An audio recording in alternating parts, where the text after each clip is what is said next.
안녕하세요. 여러분들에게 국어를 쉽게 알려주기 위해 노력하는 5분 국어입니다.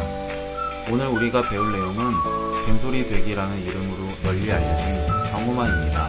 경음화는 음운의 변동 중 교체에 해당하는 음운 변동입니다. 주의해야 할 것은 이것을 첨가라고 생각하면 안 됩니다. 어떤 학생들은 이 현상을 첨가라고 생각하는 학생이 있습니다. 경음화는 어떤 자음들과 관련이 있는 음운 변동 현상일까요? 바로 경음입니다. 경음이라는 단어를 우리말로 바꾸면 바로 된소리입니다. 그래서 된소리 되기라고도 합니다. 오늘의 주인공은 뿌, 뜨, 끄, 쓰, 쯔 이 자음들이겠네요. 경음화의 예를 보도록 하겠습니다. 위에 5단어를 발음해 보겠습니다. 국밥, 묵다, 부엌간, 국자, 국수.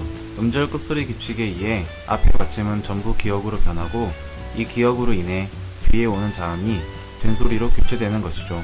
비읍이 쌍비읍으로, 디귿이 쌍디귿으로, 기역이 쌍기역으로, 지읒이 쌍지읒으로, 시옷이 쌍시옷으로 변하는 것은 교체입니다.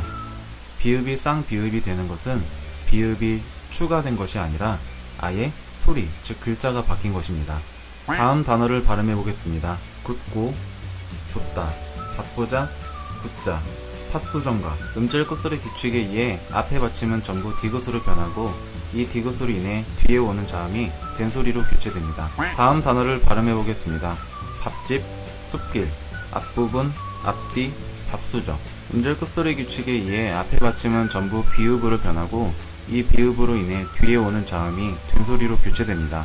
그렇다면 경음화의 공식을 정리해 보도록 하겠습니다. 뒤에 오는 자음, 기역, 디귿, 비읍, 시옷, 지읒이 앞에 있는 자음, 기역, 디귿, 비읍을 만나 소리가 된소리로 변화하는 것이 바로 경음화의 공식입니다. 그렇다면 경음화가 일어나는 원인에 대해 살펴보겠습니다. 첫 번째로 발음의 편리함 때문입니다. 앞에 오는 자음이 비읍, 디귿, 기역으로 끝날 경우 이 발음을 하기 위해 우리의 입과 혀는 힘을 주고 있는 상태입니다. 이 힘이 그대로 유지된 채 다음 자음을 발음을 하게 되면 발음 기관이 딱딱해진 상태이기 때문에 어쩔 수 없이 뒷자음이 된소리로 발음이 됩니다. 하지만 이 경우 외에도 다른 이유로 인해서 된소리 되기가 일어나는 경우가 있습니다. 의미를 정확하게 하기 위해 뒤의 소리를 된소리로 바꾸어 내는 경우가 있는데요.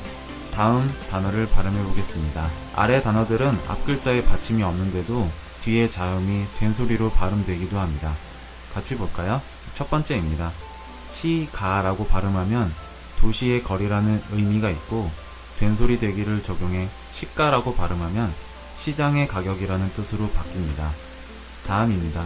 고깃배라고 발음하면 물고기의 배 부분을 의미하고 고깃배라고 발음하면 고기를 잡는 배라는 뜻으로 바뀌게 됩니다. 세 번째 경음화의 원인입니다. 두 단어가 합쳐지면서 사람들의 발음 습관에 의해 자연스럽게 된소리가 널리 퍼진 경우가 있습니다. 이것도 마찬가지로 앞글자에 받침이 없는데 뒤의 소리가 된소리로 나는 경우도 있네요. 보도록 하겠습니다. 북어와 국이 합쳐져 북어국, 순대와 국이 합쳐져 순댓국, 봄과 비가 합쳐져 봄비, 배와 사공이 합쳐져 뱃사공. 이렇게 발음이 되네요. 이때 우리가 많이 들어봤던 사이시옷이라는 개념이 등장합니다. 두 단어가 합쳐지면서 뒤의 소리가 된소리로 교체되어 발음이 날 때 사이시옷을 적어줘 좀 더 발음을 쉽게 할 수 있도록 도와줄 수 있습니다. 아래 단어를 보겠습니다. 고기와 배가 합쳐져 고깃배로 발음이 날 경우 표기는 시옷을 첨가한 고깃배로 적어줍니다. 초와 불이 합쳐져 발음이 촛불로 날 경우 사이시옷을 추가해 촛불로 적어줍니다. 나무와 집이 합쳐져 나무집으로 발음될 경우 사이시옷을 추가해 나무집이라고 적어줍니다. 북어와 국이 합쳐져 북어국으로 발음이 될 경우 사이시옷을 추가해 북엇국으로 적어줍니다. 하지만 된소리가 난다고 해서 다 사이시옷을 적어주는 것은 아닙니다. 다음 예를 보도록 하겠습니다. 봄과 비가 만나 봄비라고 소리가 납니다. 그리고 손과 등이 만나 손등이라고 소리가 납니다. 두 단어가 만나고 있고 된소리까지 나죠. 사이시옷을 적어주고 싶어도 앞에 받침에 빈자리가 없기 때문에 사이시옷을 적을 수 없습니다. 다음 경우를 보겠습니다. 초와 점이 합쳐져 초점, 시와 가가 합쳐져 시가. 이렇게 발음이 됩니다. 위의 단어들은 된소리도 나고 앞에 자리도 비어 있지만 두 단어가 한자어끼리 만나고 있기 때문에 사이시옷을 적어주지 않습니다. 한자어끼리 만날 때는 몇 가지 단어들만 빼고 애초 당시에 사이시옷을 적어주지 않기 때문입니다. 다음 단어를 보겠습니다. 피자와 집이 합쳐져 피자집으로 소리가 납니다. 이 경우엔 사이시옷을 적어주고 싶지만 피자라는 단어가 외래어이므로 사이시옷을 적어주지 않습니다. 마지막으로 오늘 배운 개념을 정리해 보겠습니다. 경음화입니다. 경음화란 뒤에 오는 자음, 비읍, 디귿, 기역, 시옷, 지읒이 경음, 즉 된소리로 발음되는 현상을 의미합니다. 두 번째, 경음화가 일어나는 이유입니다. 첫 번째는 발음을 편하게 하기 위해, 두 번째는 단어의 의미 전달을 효과적으로 하기 위해, 세 번째는 사람들의 발음 습관 등 다양한 이유가 있습니다. 경음화에 의한 사이시옷을 정리해 보도록 하겠습니다. 첫 번째, 두 단어가 합쳐질 때 뒤에 오는 자음이 된소리로 바뀌는 경우 사이시옷을 적어주기도 합니다.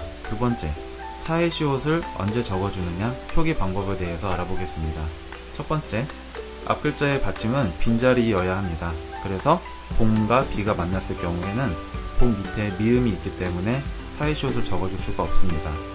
두 번째, 두 단어 중 적어도 한 단어는 고유어야 합니다. 두 가지 단어가 모두 한자어일 경우에는 사이시옷을 적어줄 수가 없습니다. 마지막입니다. 두 단어가 합쳐질 때 한 단어가 외래어일 경우에는 사이시옷을 적어주지 않습니다. 오늘도 공부하느라 고생 많으셨습니다. 감사합니다.